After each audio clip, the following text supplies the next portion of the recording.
여러분 반갑습니다. 김지훈 변호사입니다. 오늘 소개해드릴 산재사고 과실 비율은요, 프레스기로 인한 절단상의 경우에 과연 과실 비율이나 책임 비율이 몇 대 몇으로 나왔는지를 설명을 드리려고 합니다. 제가 늘 말씀드리지만 산업재해보상보험법 자체에서는 과실 비율을 따질 필요가 없습니다. 그런데 과실 비율은 언제 문제되냐면 산재 요양 종결이 끝나고 나거나 혹은 소멸시효 때문에 사업주나 불법행위 당사자를 상대로 해서 손해배상 청구를 하실 때는 당연히 그때는 과실비율이 문제가 되기 때문에 그런 경우에 참고하시라고 이 영상을 제작한다는 점 다시 한번 밝혀드리겠습니다. 사고 경위를 한번 보시겠습니다.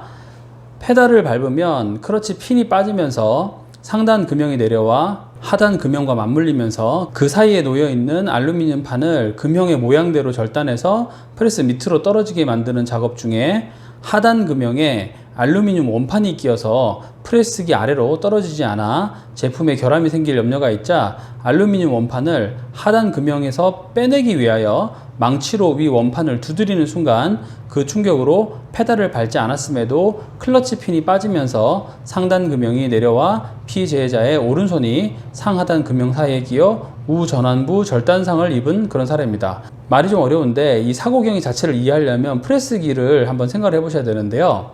프레스 작업은 대표적으로 양수 버튼식이 있고요. 그리고 발판 스위치식이 있습니다.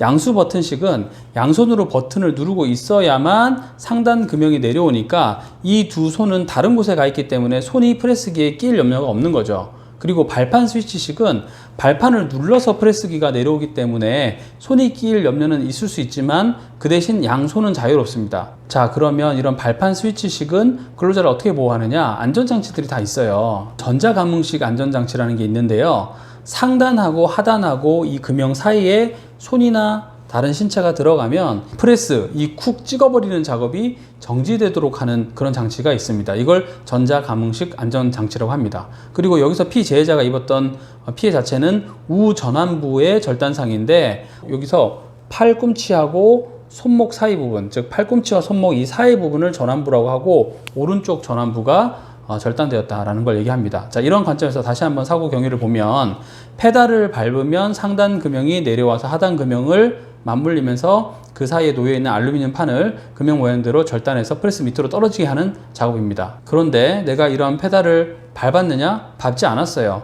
원판을 망치로 두드리니까 갑자기 클러치 핀이 빠지면서 상단 금형이 쿵 하고 내려오고 피재해자 오른손이 상하단 금형 사이에 껴가지고 우전환부가 절단됐다라는 겁니다. 자, 무슨 잘못이 있었을까요? 사업주의 잘못입니다. 안전장치를 설치하지 않은 잘못입니다. 사업주가 소유 및 점유하고 있는 공작물인 프레스기에 안전장치가 설치되어 있지 않았다.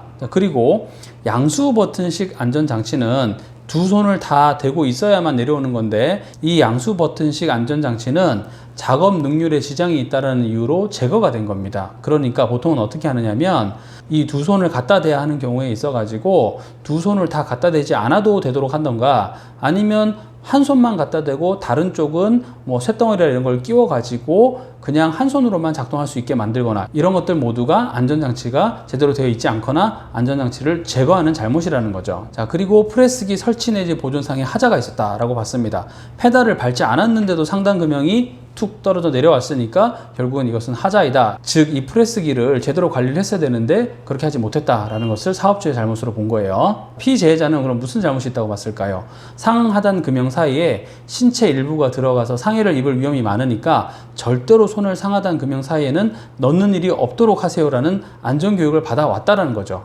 그런데도 금형 망치로 알루미늄 원판을 쳐서 떨어뜨림에 있어서 손이 상하단 금형 사이에 공간에 들어가지 않도록 주의를 했어야 되는데 그러지 아니한 상태로 작업을 했기 때문에 잘못이 있다라고 봤습니다. 자, 그러면 이럴 때 과연 책임 비율은 몇 대 몇으로 봤을까요?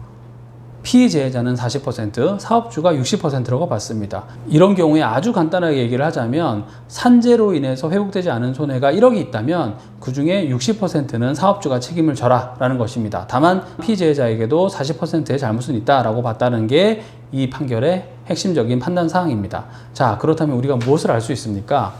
프레스기로 인한 절단 사고가 발생했을 때는 그 프레스기의 안전장치가 제대로 되어 있었는지, 그리고 그것을 사업주가 임의로 제거를 한다거나 혹은 안전장치가 제대로 작동하는지를 설치 보존을 잘 했는지를 문제 삼아야 된다는 걸 알 수 있습니다. 만약에 잘못이 있다면 사업주에게 잘못을 크게 물을 수 있고, 피재해자는 아무런 잘못도 없고 안전교육도 제대로 받은 적이 없다면 피재해자의 과실 비율은 여기서 더 떨어지게 된다는 것을 알 수 있습니다. 자, 제가 오늘도 참고로 프레스기 절단 사고에 대해서 말씀을 드리니까요, 언제든지 산재 사고 관련해서 과실 비율이 궁금하신 분들은 영상이나 사고 경위를 말씀 주시면 제가 개인정보는 철저하게 보호하면서 사례로 또 공유 드리면서 유사한 책임 비율, 과실 비율 사례를 가지고 설명을 드릴 수 있도록 하겠습니다. 감사합니다. 저는 김주영 변호사였습니다.